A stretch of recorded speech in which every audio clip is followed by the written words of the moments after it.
director here at the American Cinematheque. It's my pleasure to welcome you to Ghostbusters in 70 millimeter. Exactly, this is part of our Ultra Cinematheque 70 series we saw just there. There's one addition that we just purchased, a new Close Encounters of the Third Kind print. It's Spielberg's vision, like it's his director's cut. It's the first time this has ever been put onto 70. It's pristine. We're doing 4 showings for you, so please come check it out. That's what your membership dollars go to.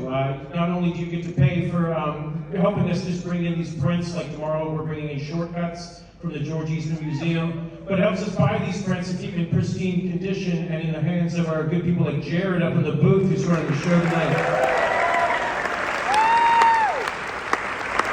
So come back for that. As you saw, Akira Kurosawa, full retrospective, not a full retrospective, but all of the new restored Akira Kurosawa will be showing those both here and on the other 2 theaters, as well as showing some 35s of Dreams and some other Kurosawa. To the kids, that was your first Kurosawa. You're welcome. There you go.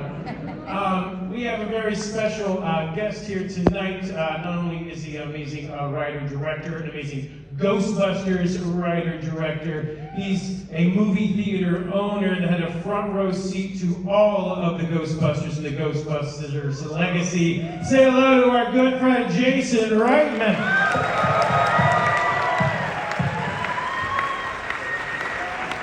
Thank you, Grant. Hey, everybody.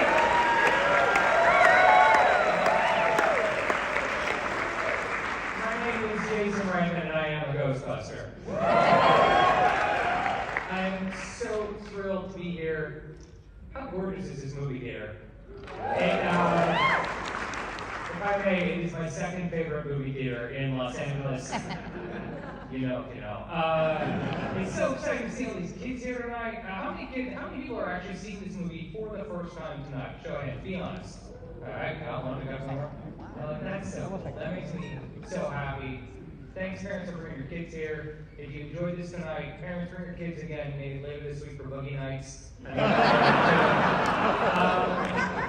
I was 7 years old on the set of the original Ghostbusters.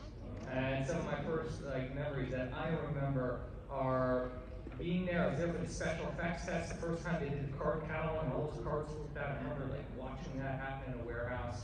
I remember being on set for the Marshmallow Man. I remember actually seeing the first time they dumped all that marshmallow on William Atherton and taking a piece of marshmallow home with me, and I kept it for years. I remember the scoring stage, being there with Elmer Bernstein. And that Halloween, every kid was a Ghostbuster, but I'm the only one who had a real proton pack.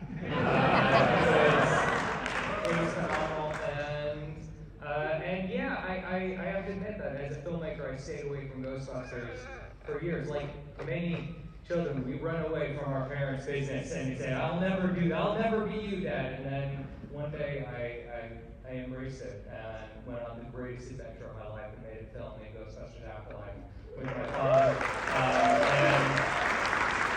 And for any person who said tonight how much that movie means to them, thank you. Every time you bring up my father, it makes me think of him. That buck that we had outside, that car, is the car that we've used on the last 2 films. We actually, of course, have a full-fledged FL1, but when we shoot on a soundstage, we have a version that's cut into pieces that we pull apart like that for easy shooting, and that's the actual one that we use. So on your way out, make sure you say hello to the car on the way out. As you probably know, as it's been mentioned many times to you, we are raising money tonight for the LA Ghostbusters and for Starlight. The LA Ghostbusters, you see a lot of guys, a lot of folks dressed up in uniform, and you'll see them around the country. You know, there's 200 Ghostbuster groups in the country.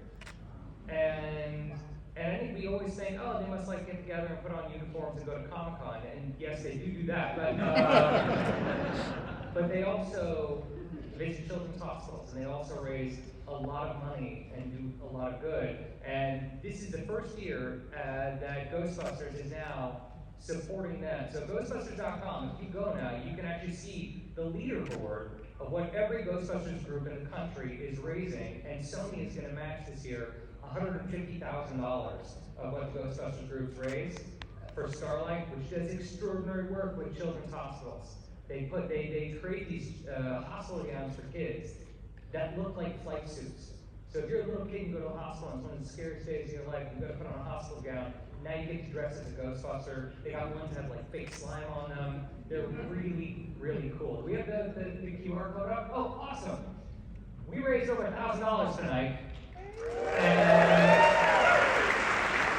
I'll tell you what, if you haven't had the chance yet, take a photo of that now and donate, because tomorrow, whatever that number's at, I'm going to match it personally. So please donate and help the Los Angeles Ghostbusters move up the leaderboard. New York's kicking their ass right now, and if you have LA pride like me, we want to see them get there.